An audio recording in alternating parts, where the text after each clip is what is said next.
Good evening, everyone. Welcome to our third Christmas service. We started on Sunday and we had a service earlier today. And it's really sacred moments. It's beautiful moments when we get together and we can worship Jesus. And if you're watching online tonight, welcome to you as well. It's the only one that we're streaming. We didn't want to give you a spoiler before you had the opportunity to get here. But if you cannot make it to Grace, I know there's people watching from around the world. We're so happy that you are tuning in tonight as well. For those who do not know me, my name is Louis Skeepers, and I'm the lead pastor here at Grace. And I decided tonight, before we jump into what I want to talk about, we're going to play a little game. And this is how it's going to work. I'm going to show you some emojis, and then you have to figure out what those emojis are about. It could be a Christmas song, it could be a Christmas movie, it could be a Christmas tradition, or a Christmas story. So we're going to start out really simple and easy. I'm going to show it to you. I'm going to give you a couple of seconds to process it, and then I'm going to go 3, 2, 1. And if I get to 1, you all shout out the answer. And hopefully you're a smart bunch and you get it right. Okay, so let's try the first one. Okay, you've got it? Here we go. 3, 2, 1, go. Guys, I'm really worried about you. This was supposed to be the warm-up. Like, everyone was supposed to get this one. Like, if you cannot get this one, the rest won't work. Okay, so let me explain. There's a tree, a pine tree. There's a star that goes on top of the tree, and there's a gift that goes below the tree. So what is it? Christmas tree. Okay. I hope the second one goes better because there's 5 of them. Okay. Otherwise, we might have to cut this short. Okay, let's get to number 2. Okay, you've got it? Think. Okay, 3, 2, 1, go. Home Alone. It is the Christmas movies that I do not allow my girls to watch because there's too many tricks in that they can use against me. So I'm like, no way. Let's see the next one. Okay, think about it. Okay, we're going to go in 3, 2, 1. The Grinch stole. Oh, thank you. Someone got the whole title. The Grinch stole Christmas. See, there's a green heart. He's upset, and there's no presents, no gifts, no Christmas. Okay, let's see how our fourth one goes. Think about it. This one could have multiple answers, so we'll hear what you guys shout out. 3, 2, 1. Okay, so if you said baby Jesus, if you said nativity, the birth of Jesus, or even if you said the shepherds, I would accept it because there's a mother, there's a baby, there's angels, and there's sheep. So that is the nativity story of Jesus being born, and the angels shared it with the shepherds. Let's try our last one. Here we go. 3, 2, 1. The wise men or the magi. That is the image that we see during Christmas season on Christmas cards. We see it on advertisements. We see it in nativity scenes. We see it in many different places. The wise men that came to Jesus and brought him gifts. And who knows what those gifts are? Let's try this. What's the first one? Gold. Second? Frankincense and myrrh. Guys, of all 3 services, you guys got this one the best. So good job. Gold, frankincense, and myrrh. But the question is, have you ever thought why they would give Jesus those gifts? Christmas is a time when we put up a tree, we start thinking about the people that we're going to buy gifts for, whose gifts will go under the tree. And you don't just give the same gift to everyone, right? You start thinking about who they are, about what they value, about something that says something about their life, or something they need. And I've got a wife whose love language is gifts, so she's very careful in thinking through what gifts she gets people. I'm not like that at all. So over 18 years of knowing her and 15 years of marriage, I had to really learn to listen to her and to take notes and to figure out what she really wants for a birthday or Christmas. Because for someone who's a gift giver, there is nothing as disappointing as a thoughtless gift. And when these wise men came to Jesus, they brought him 3 very specific gifts.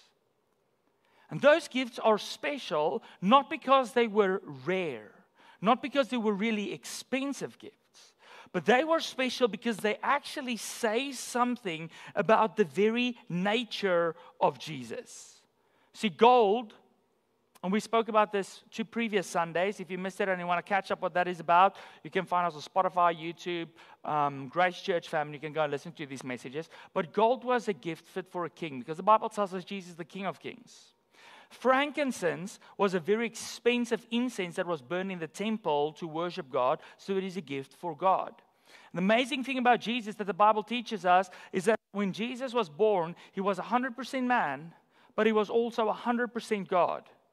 And if you're here today and that blows your mind and you're like, Louis, that makes no sense. I cannot understand how one being can be two things at the same time. That is the wonder about a supernatural God who's not like us, who doesn't fit in our framework or our rationale or our understanding. But that was a gift fit for God. But myrrh was not a type of gift that you brought to a birth or for a baby. And that is what we're going to be talking about today. We're going to focus on that final gift. And our title today is A Gift for the Savior. So if you've got your Bible here, tonight we're going to read from Matthew 2. In the New Testament, we've got 4 Gospels that shares with us details about the life of Jesus while he was on earth. The Gospel of Matthew, Mark, Luke, and John. And tonight we're going to read from Matthew. And we're going to read about the wise men. And it's also going to be on the screen. So you can follow along there if you don't have a Bible with you. Matthew 2, verse 1 to verse 12. After Jesus was born in Bethlehem in Judea, during the time of King Herod, Magi from the east came to Jerusalem and asked, "Where is the one who has been born King of the Jews? We saw his star when it rose and have come to worship him." When King Herod heard this, he was disturbed, and all Jerusalem with him. When we had called together all the people's chief priests and teachers of the law, he asked them where the Messiah was to be born. So now they look at some of the prophecies, and they say, "In Bethlehem in Judea," they replied, "for this is what the prophet has written, but you, Bethlehem, in the land of Judah, are by no means least among the rulers of Judah. For out of you will come a ruler who will shepherd my people Israel." Then Herod called the Magi secretly and found out from them the exact time the star had appeared. And he sent him to Bethlehem and said, "Go and search carefully for the child, and as soon as you find him, report to me so that I too may go and worship him." And by the way, he's lying if you don't know the story. He wanted to kill Jesus. So he later goes and he kills all the boys under 2 years old just so he could try to kill Jesus. But after they had heard the king, they went on their way, and the star they had seen when it rose went ahead of them until it stopped over the place where the child was. When they saw the star, they were overjoyed. And on coming to the house, they saw the child with his mother Mary, and they bowed down and worshipped him. Then they opened their treasures and presented him with gifts of gold, frankincense, and myrrh. And having been warned in a dream not to go back to Herod, they returned to their country by another route. So tonight, this is a story that you might know. And I don't simply want to retell you a Christmas story that you already know. What I want to do is I want to share with you why the story, and specifically why the gift of myrrh matters, and why I really believe it matters deeply. So let me give you a bit of background on myrrh first. Myrrh was a valuable substance in the ancient world. It came from a small tree that was native to Arabia and the surrounding regions, and it was used primarily for 2 things. The first thing was it was used as an anesthetic, so to dull pain. And we read that when Jesus is crucified in Mark 15, verse 23, that they actually bring these people hanging on the cross, including to Jesus, they bring them wine mixed with myrrh so that they won't experience the torture as badly. Jesus then actually declines it and doesn't take it. So that was one of its most common uses. But the second most common use was it was a burial spice that was used to embalm the dead.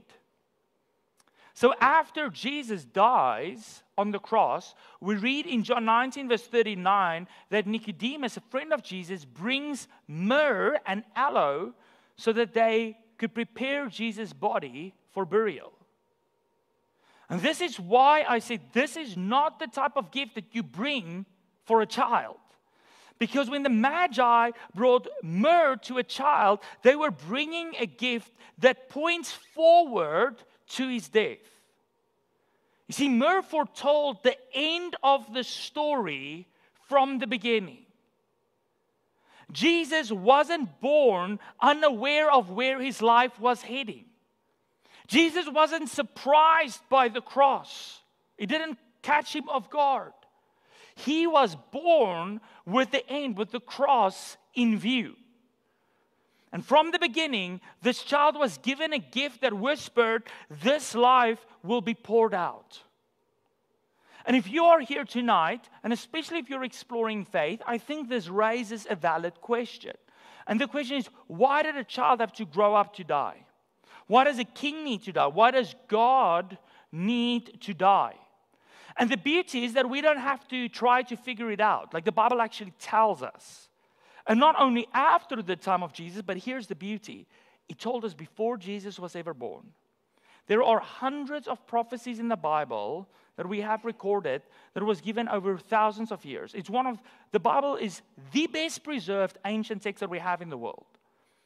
And between 300 and 400 prophecies Jesus fulfilled in his lifetime. And Jesus wasn't just a clever man that could read a prophecy and say like, oh, I'm going to do what this prophecy says so that people would think I'm God. Stuff like his birth, his lineage, where he came from, the details of his death was predicted hundreds of years before he was ever on earth. And he, as a human being, if he was simply a human being, would have had no control over it. And I think that is one of the most beautiful evidences that we have that Jesus is truly something unique. But I'm going to read to you tonight one of these prophecies from Isaiah. It's 700 years before Jesus came to earth. Isaiah spoke these words. And we're only going to read 3 verses. So I want to encourage you to go and read the whole thing. It's really incredible. It's a whole chapter about it. If you don't have a Bible, if you leave the auditorium today, on the left at our info desk, you can pick up a Bible. It's free. And you can have it and you can go and read it yourself. But I'm going to read to you today why this king, this child, needed to die. So we read Isaiah 53 verse 6, and this is just for us to start making sense of this. It says, all of us, like sheep, have strayed away. We have left God's paths to follow our own. Yet the Lord laid on him, that is the predicted Messiah, the coming Messiah, that's Jesus, yet the Lord laid on him the sins of us all. Now I want to start with just that first sentence. All of us are like sheep. The Bible compares us to sheep. Okay, and just if you didn't know this, that is not a compliment. Okay, have you ever seen the video clip where the sheep like jumps into a ditch and then people, like someone pulls him out and then he hops off and then like jumps back into the ditch and stuck again? Now my brother in South Africa, he's a veterinarian and he had some sheep. And when they are little, it was always these little sheep that the farmers didn't want to take care of because they were half dying, and he's like, okay, I'm going to nurse them back to life. So when they're little, they're really cute, and you give them a bottle. But then when they grow up, you don't need to see a video to know that they are not the smartest tool in the shed. You look into those rectangular pupils, there's nothing. Like they are not sharp tools. If God wanted to give us a compliment, take it from someone from Africa, he would have said, we are elephants, rhinoceros, or an eagle, but definitely not sheep. So he compares us with sheep, and sheep are easily lost. Sheep are vulnerable. Sheep are anxious. Sheep are prone to wander, and they're not great at surviving on their own. This is how crazy it gets, and this is a true story. You can go and Google this afterwards. In 2005, in eastern Turkey, a sheep wandered off a cliff. And 1,500, almost 1,500, followed him off the cliff. And you know how many died? 450. Not all of them.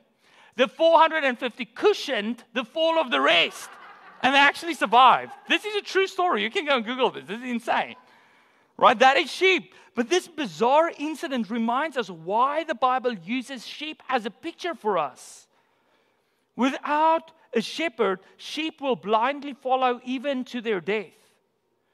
And when a sheep wanders away from its shepherd, it doesn't become happier. It doesn't become freer or stronger. It becomes more exposed and more vulnerable. The Bible says we are like sheep. We wander like sheep to places that are not good for us. We chase things that promises a good life, that promises happiness, that promises peace, and that promises joy and whatever you might be looking for. And we chase money and power and success and control and comfort, and we think it's going to give us a happier life, a freer life. But you look at our world, and maybe what you are experiencing even in this Christmas season is not that. What we find instead is anxiousness and restlessness, and we become unsatisfied with what's going on in our lives, and we have no peace. The sad thing is that the further and further we move away from our shepherd, away from God, the more our lives get marked, get stained by things that God do not want for us, that He didn't plan for us. And you might be like, Lou, why does that matter? The Bible tells us that the God we serve is a holy God. He's a perfect God. And the Bible tells us that He deserves all of our awe and wonder and reverence. And He wants us to live lives that honor Him. So each time that we do these things in our lives that misses the mark, we get separated from God more and more. And none of us are immune to it. Because I'm not a perfect father. I'm not a perfect husband. I'm not a perfect pastor. I'm not a perfect friend or a perfect person. And sadly, as we wander further and further away from our shepherd, later we get to the point where we wonder, like, God, are you even there? God, do you even care? Or maybe you think, like, I don't know if I'll ever be good enough for God to actually care about me. I don't know if I'll ever measure up. The Bible calls us sheep because we need rescue, not just another piece of advice. Here, our world is filled with self-help books and with books on making your life better and finding happiness and doing all kinds of stuff, and it doesn't work. We're unsatisfied and anxious and stressed. That's why the Bible calls us sheep, because we don't just need another piece of advice. We need rescue. That's very different. This is the problem that Jesus came to solve. If you go back 2 verses from what we just read, verse 4 and verse 5 in Isaiah 53, we read this. Surely He, the promised Messiah, Jesus, took up our pain and bore our suffering, yet we considered Him punished by God, stricken by Him, afflicted. We look at the cross of Jesus, we look at a child that's born to die, and it doesn't make sense to us. But He was pierced for our transgressions. He was crushed for our iniquities. He was the punishment that brought us peace was on Him. And by His wounds we are healed. Because this is the heart of Christianity. You see, Jesus didn't die as a tragic accident or as a helpless victim. Jesus gave Himself. He died in our place. Jesus took what you and I deserved so that we can receive what we do not deserve. That is what it's about. This is what sets Christianity apart. Not just that Jesus died and that Jesus was resurrected, but why Jesus died. That's what makes it so unique. And maybe you're like, okay, I get it. So Jesus took something of mine on Him. I still don't get why He had to die. Like, why did He have to die? And I need to give you a bit of context because it doesn't always make sense if we don't understand it. In our country, we have a lot of laws that are meant to protect us. You might not understand why you have to drive 40 in a school zone, but that rule is there, that law is there to protect the children that might run across the street and to protect you that you don't hit a child. And we understand why there are laws like don't steal something from your neighbor. Don't kill a neighbor. And we expect the government to enforce those laws to protect us, to keep us safe. And in the same way, the God of the universe established this world with laws, not to frustrate you, not to steal your fun, not to spoil things for you, but to protect you. And therefore, if there's a rule, if we break the rule, there's a consequence. And the Bible tells us that there are consequences when we break God's rules. And in Romans 6 verse 23, we read that the ultimate consequence of sin, of anything that misses the mark of God, is death. And you might be like, isn't that wild? It's like, hey, that's God's rule, it's not mine. But He was clear on that because He's a holy God. He cannot be in the presence of something that's not holy. So people kept messing up, which means what? They would die. So God gave them a way out of it. He's like, okay, I still have a law that has to be, somehow it has to be lived out. So He gave us a substitute to say, you don't have to take the punishment. I'm going to give you a way so that the punishment can be put on something else, the consequence. So in the Old Testament, if you ever read that and you read about sacrifices and things that were made, that's why. So someone would do something that misses God's mark, and then they would sacrifice a goat or a sheep or doves. So it's basically a life for a life. So instead of me dying and ultimately eternal death, like that animal would take my place and die in my place. But you know what the problem is? We are like sheep. We wander. And we keep making the same mistakes over and over again. And guys, I would sacrifice like every lamb that exists in this world. So God knew that He had to make a plan that is permanent. That is for all people, for all time.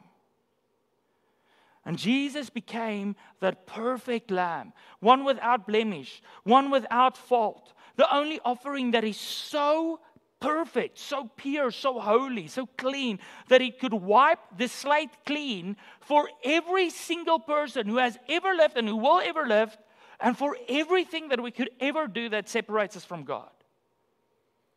No human being and no animal is that pure, is that holy, is that good to carry the weight of the world on Him. But that is what the prophecy told us. Jesus will take the weight of the world, the transgressions of the world on Him, and He was holy enough to take all of it on Himself. Here is the point.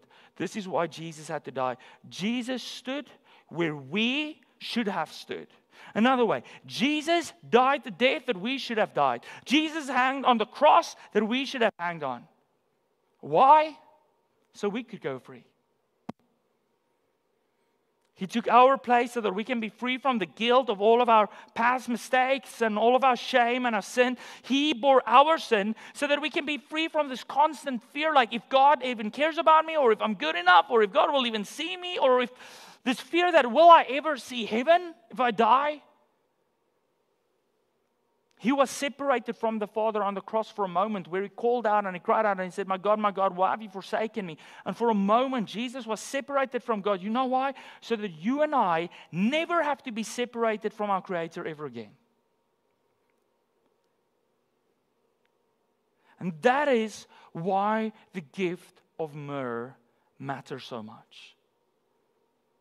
And I don't think the Magi could fully understand when they brought that little child, that gift of myrrh. I don't think they could fully understand what it was about. But God knew. That baby was not just born to teach us. He wasn't just born to give you a moral guide, to be a moral guide to you, or to fill you with inspiration to live a better life. He wasn't just born to be a prophet. He was born to save us. The cradle leads to the cross. And the cross of Jesus leads to forgiveness, and it leads to freedom, and it leads to joy, and it leads to peace and to life. And it leads to it in such a way that the Bible says we cannot even fully understand it. We cannot comprehend it. It's a peace and it's a joy that doesn't make sense in our circumstances, because it's not from us. It's not from our stuff or from our achievement. It's from God. And He gives us all of these things, everything the human heart desires so deeply, but that we can never fully find in anything else. See, the greatest gift that God gave us wasn't placed under a tree. It was placed in a manger and later on a cross. And Jesus humbled Himself. He left heaven. He entered our broken world, and He took our sin on Him, and He died the death that we were supposed to die. And He offers us forgiveness and freedom and hope and eternal life as a gift, free to receive. But as with any gift, someone can give you a gift and put it under that tree. But it's not fully yours until you take it and you unwrap it and you take it out of the box. And Jesus offers His gift to us freely. But it's up to each one of us to say, like, am I tired of trying to do this all on my own? Or am I going to take this gift, I'm going to take it out of that box and I'm going to trust Jesus to do what I cannot do on my own? See, Christmas isn't just something to celebrate. Christmas is something to receive. And the question that you and I are left with today is, how will you respond? Back to our series title. The question is, what will you and what will I bring for a king? And He doesn't want your gold, and He doesn't want your myrrh and your frankincense. He wants you to come to Him and bring all of your shame and bring all of your sorrows and bring all of your pain and all of your sin and all of your addiction and all of your brokenness and all of the mess that you struggle with so much. And He invites us to bring to Him our surrender, our trust, to give our hearts to Him again. The Savior has already given everything for you. And today, He invites you to receive it freely. What will you do with the gift of Jesus? Let's pray.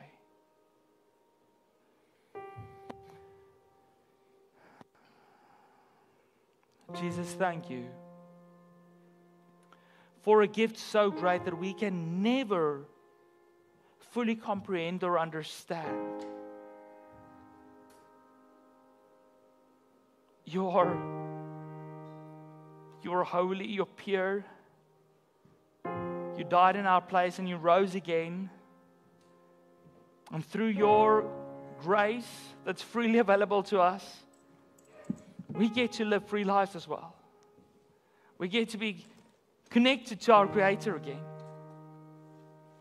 And God, I'm reminded that in your word that you say, if we believe in our hearts and we confess with our mouth that Jesus is Lord, then we are saved. And I pray today for every person who's still trying to fight through this on their own, who's still wondering if they're enough, who's still wandering away and trying to find what life has to offer and never finding fulfillment. I pray that today they will see Jesus for the beautiful gift that you are.